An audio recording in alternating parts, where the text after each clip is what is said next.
So in a previous video, you saw me break this Model I keyboard and eventually replace this key switch with one I got on the internet.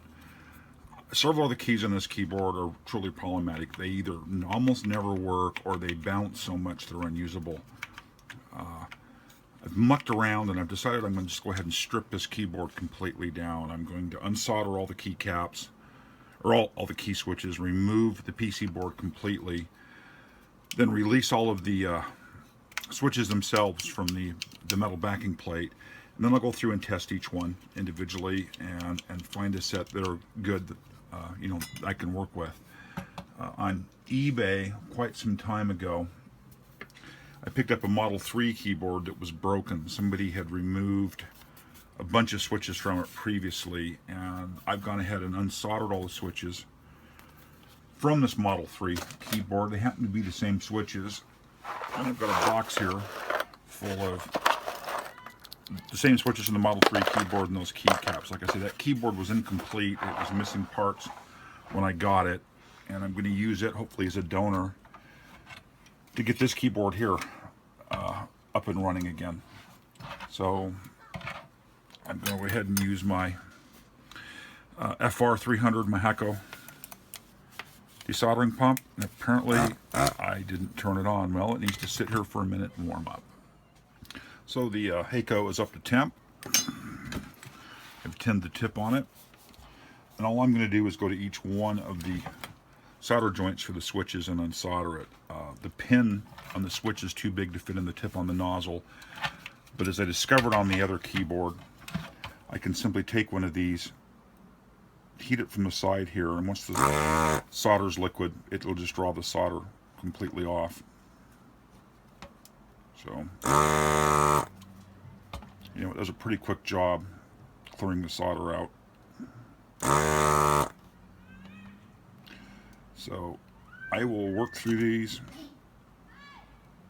get them all unsoldered like that, and we'll come back.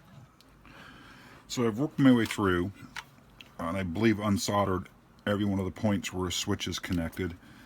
The next thing I need to do is just kind of grab onto each switch lead and hopefully get it to release from the solder that may have still have it stuck to the side of the via. Some of these are loose, some of them aren't, so this might be a little more work to get apart than I'm honestly hoping it, or than I thought it was going to be. But the idea is to have all the pins loose and then to be able to peel the printed circuit board off while leaving all of the switches in the metal frame. So I'm going to work through these and get all the pins loose, and we'll go from there. So I've worked through it several times. I've taken each one of the switch leads and given them a tug with the needle nose. I can feel these are moving. Many of them were, of course, still stuck to the side of the via. A little bit of twisting broke them loose. This will eventually peel up off of here. It's just going to be a lot of work to get it to go, and it's just a matter of just kind of working through it. As you can see, a large section of it right there popped. It's just kind of enough persuasion to get it to go without so much that I break it. So we've really come down to some spot in here is still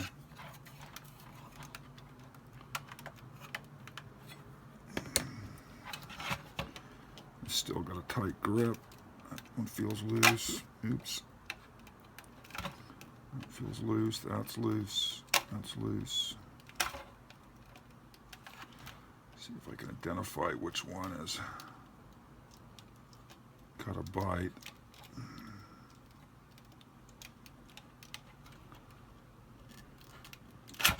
Shit. Keep doing that.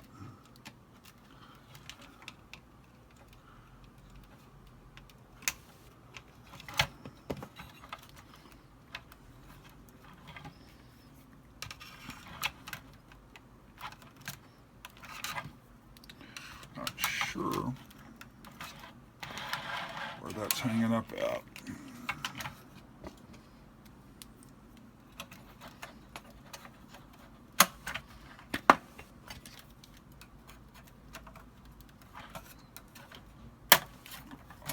close. There we go. So the PCB has been released. I know of a couple spots where I've damaged a trace that'll need to be repaired when I put it back together. But that gets the board off. I thought about doing a respin of this board with new switches to make a replacement keyboard. Maybe at some point. Oh, sorry about bumping the camera. And we get into the inside of the mechanism here. And it's just this sea of switches. I do actually need to get some high-res video of this, and this will work. So when just in case I need it for orientation. The easiest way I know to remove these is a small pair of pliers such as these, and just squeeze gently on the two ears. There's two ears that hold it in, and it's just a gentle squeeze from both sides. And it'll just push through.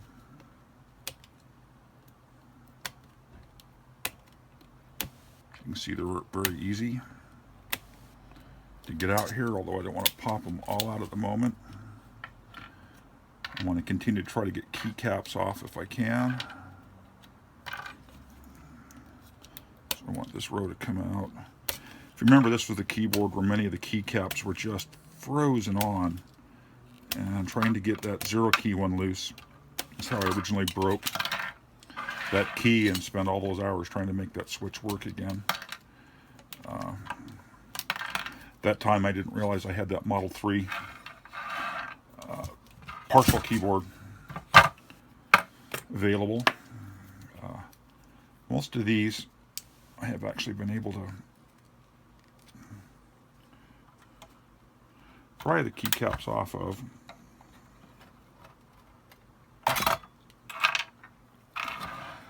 So I find for getting the keycaps off, a curved pair of needle nose like this actually work pretty well, because you can just get up underneath and just gently persuade it up and off.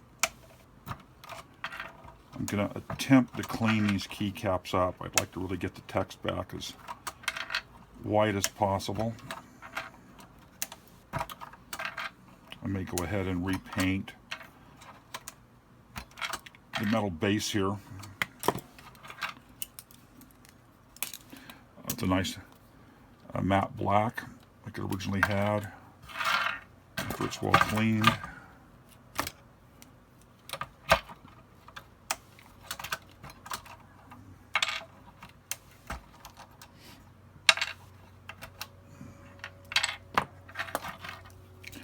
And of course we just keep working through it.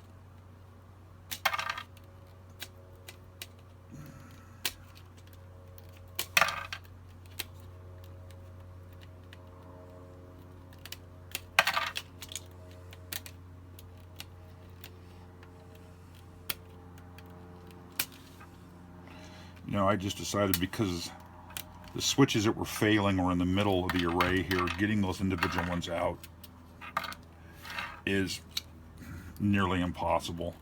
It's hard enough to do it on the edges, and it's getting, you know, the little spring clips to release to get the key body to come up out. So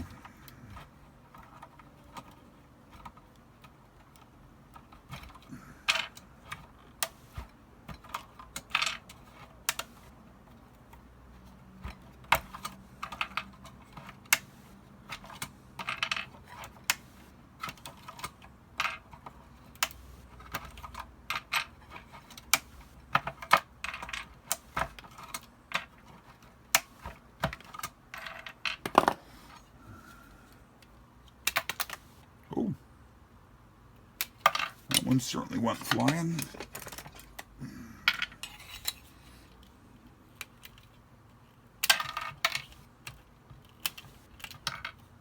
I'm gonna build some kind of test fixture up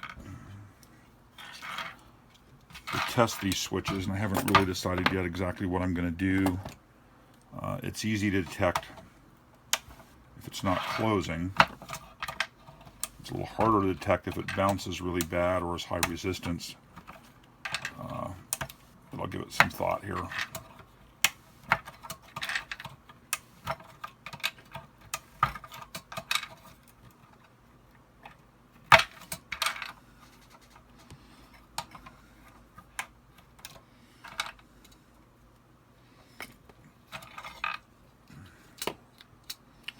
And we just keep chugging along. Well, I won't bore you with the rest of this. Well, so there you have it. The metal frame. Everything's been stripped. A nice sea of gungy keycaps that I will clean. Let's see if I can at least brighten the letters up a bit. It's keys like this that it's so faded, and I don't know that yellow's ever going to come out. Because I think I have a few extra keys now, having the ones off that Model 3 keyboard. And I'm guessing they're identical keys, which they are. They're from an Alps keyboard. Are they? Yeah, they're identical. I can actually experiment a bit with some of these. Use a little harsher chemical, see if I can clean them up. Anyhow, here's what we've gotten to.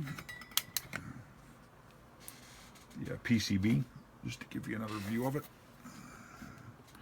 is here. It's a pretty simple board.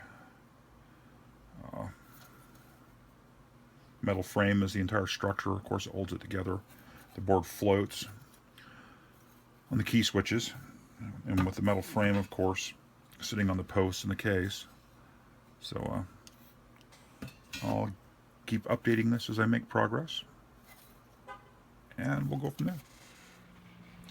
So I'm going to sit here and sort through all of these key switches that came off of the Model 1 keyboards.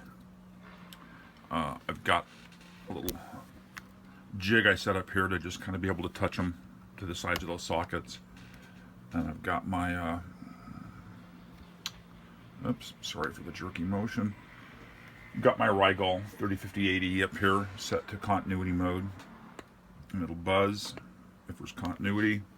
And I've got a sea of switches, and I thought I'd demonstrate this first one, because not only am I going to check continuity, I don't know if you can hear it buzzing back there. This one's going to give me trouble. Although it makes contact, I don't know if you can see this. The delay in the shaft sometimes returning. I'm going to call this one a bad one. Oh, I'm doing that off camera. I'm sorry. The plunger doesn't always return. It likes to stick, although either it did it again. Sometimes it's really bad. I'm going to call this one a bad one. It'll go in a bad sort pile over here. And I'm just going to sit and work through these. This one's got a nice positive return. It doesn't stick and bind. Oh, I keep doing that off camera. It doesn't stick and bind like the other one. So I'm going to call that a good one.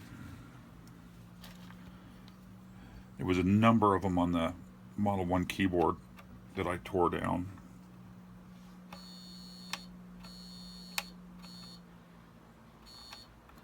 Again, this one's a little sticky coming back up, although it's not too bad. I think I'm going to create a suspect pile over here as well. Anyhow, I'm going to spend the next probably hour or two sitting here doing this. It's got a nice positive return.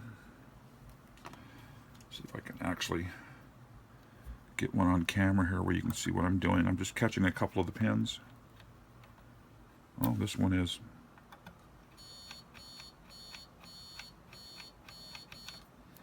It's interesting. I got a couple of pins that didn't solder up underneath there. Looks like it.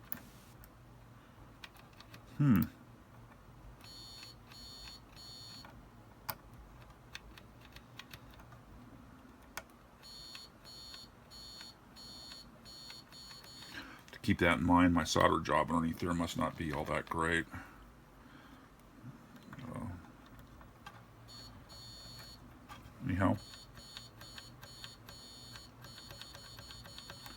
Anyhow, that's what I'm going to do next to get through these and see if I can get enough to finish rebuilding that Model I keyboard.